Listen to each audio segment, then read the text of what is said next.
എന്നിട്ട് എന്നാ അദോനായി എന്നുള്ള പദോ, ആ പദമാകട്ടെ ഒരു ഗ്രീക്ക് ദേവന്റെ പേരിൽ നിന്ന് കടം കൊണ്ടതാണ്.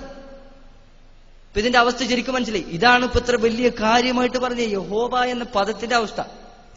ഒരു ദൈവത്തിന്റെ പേര് പോലും ബൈബിളിന് ശരിക്കറിയില്ല. ബൈബിളിന്റെ അടിസ്ഥാനത്തിലാണ് ഞാൻ ഈ വാക്കുകൾ പറയുന്നത്. അല്ല, ഇതൊന്നും എന്റെ വ്യാഖ്യാനങ്ങളല്ല. ഇത് അദ്ദേഹം തന്നെ ഇവിടെ പറഞ്ഞ പോലെ ഞങ്ങളെ കൊണ്ട് പറയിപ്പിച്ചതാണ്. ഇതൊക്കെ എവിടെയെങ്കിലും ആരെങ്കിലും പറയാറുണ്ടോ? പക്ഷെ ഇതൊക്കെ യഥാർത്ഥത്തിൽ പറയേണ്ട രീതിയിലേക്ക് എത്തിച്ചാണ്. അവിടെ അദ്ദേഹം വലിയ കാര്യമായിട്ട് പറഞ്ഞ കാര്യമാണ് യഹോവയുടെ നാമം എന്ന വിഷയം. എന്നിട്ട് വിശുദ്ധ ഖുർആനെ പരിഹസിക്കുകയാണ്. ഖുർആനിൽ അള്ളാഹുവിന് പേരില്ല. അള്ളാഹു എന്നാണ് സൃഷ്ടികർത്താവായ ദൈവത്തിന്റെ പേര്. വിശുദ്ധ ഖുർആനിൽ പലയിടങ്ങളിലായി പറഞ്ഞിട്ടുണ്ട്. ഖുർആനിലെ 20-ാം അധ്യായം സൂറത്തു താഹയിൽ ഇന്നനി അനല്ലാഹ് ലാ ഇലാഹ ഇല്ലാ അന ഫഅ്ബുദൂൻ, നിശ്ചയമായും ഞാൻ, ഇന്നനി അനല്ലാഹ്, ഞാൻ അല്ലാഹുവാകുന്നു, ലാ ഇലാഹ ഇല്ലാ അന, ഞാനല്ലാതെ മറ്റൊരാരാധ്യനില്ല, ഫഅ്ബുദുനി വഅഖിമിസ് സ്വലാത ലിദിക്രി, അതുകൊണ്ട് നിങ്ങൾ എന്നെ ആരാധിക്കുക, വഅഖിമിസ് സ്വലാത ലിദിക്രി, എന്നെ ഓർക്കാൻ വേണ്ടി നമസ്കാരം നിലനിർത്തുകയും ചെയ്യുക. ഇവിടെ അള്ളാഹു എന്ന പദം കൃത്യമായി പറഞ്ഞിട്ടില്ലേ? ദൈവത്തിന്റെ പേര് അള്ളാഹുവാണ് എന്ന് വിശുദ്ധ ഖുർആൻ ഓർമ്മപ്പെടുത്തിയിട്ടുണ്ട് പലയിടങ്ങളിലായി. ഇതൊരു ഉദാഹരണം മാത്രമാണ് ഞാൻ വായിച്ചത്. എന്നിട്ട് ഖുർആനെതിരെ മെക്കിട്ട് കയറാം. എന്നിട്ട് ആ പറയുന്ന ആൾക്കാരുടെ അവസ്ഥ ഇപ്പൊ നമ്മൾ ഈ വായിച്ചത് മണ്ടത്തരം, വിഡ്ഢിത്തരം എന്നൊക്കെ പറയുന്ന കാത്തോലിക്കരാണ് ഈ പറഞ്ഞത്. ഇത് നമ്മുടെ ആരുടെയെങ്കിലും പുസ്തകമൊന്നുമല്ല. കാത്തോലിക്കർ പുറത്തിറക്കിയ പുസ്തകത്തിലാണ് ഈ വാക്കുകൾ ഉള്ളത്.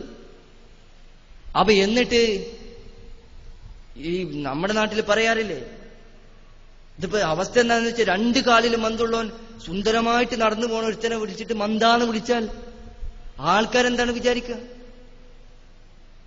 ഇത് അത്രേ ഉള്ളൂ. വളരെ മനോഹരമായി നടന്നു പോണ ആൾക്കാരെ പോയിട്ട് ഇസ്ലാം കൃത്യമായിട്ട് വിശുദ്ധ ഖുർആനിൽ പലയിടങ്ങളിലായി ഇന്നനി അനല്ലാഹ്, നിശ്ചയമായി ഞാനാകുന്നു അല്ലാഹു എന്ന് പലയിടങ്ങളിലായി പ്രയോഗിച്ചിട്ടുണ്ട്. പക്ഷെ ഇതൊക്കെ കണ്ടിട്ടും ഞങ്ങളുടെ ബൈബിളിലാണോ യഥാർത്ഥത്തിൽ യഹോവ എന്നുള്ള പദം ഇവിടെ അഹങ്കാരത്തോടു കൂടി പറഞ്ഞിട്ട് കാര്യമില്ല. അതിന്റെ അവസ്ഥയാണ് ഇപ്പൊ ഞാൻ കാണിച്ചത്. വിഡ്ഢിത്തരം എന്നാണ് കാത്തോലിക്കർ അതിനെ കുറിച്ച് പറഞ്ഞത്.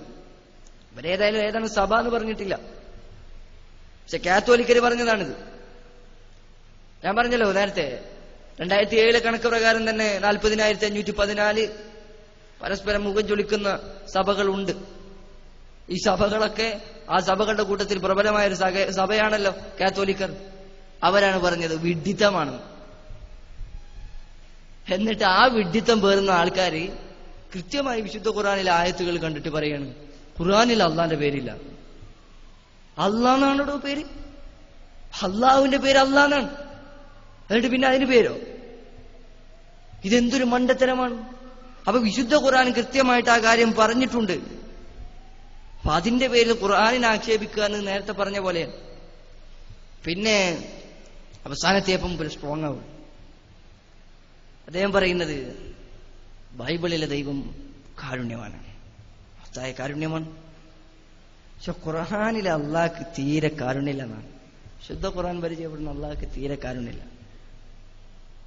അയാളുടെ മൂപ്പര് ഇങ്ങനെ വ്യാഖ്യാനിച്ച് ഒപ്പിക്കുന്നുണ്ട്. എവിടെയോ ബൈബിളിൽ 1-2 സ്ഥലങ്ങളിൽ ദൈവത്തിന്റെ കാരുണ്യം എവിടെയോ പറഞ്ഞിട്ടുണ്ട്. ആ 1-2 ഉരുട്ടി വലുതാക്കി ആകപ്പാട് എന്തൊക്കെയോ ആക്കിയിട്ട് അത് വലുതാക്കി കൊണ്ടുവരാണ്. അതാണ് മൂപ്പര് കാരുണ്യമായിട്ട് കാര്യമായിട്ട് ഇവിടെ കൊണ്ടുവന്നിട്ടുള്ളത്.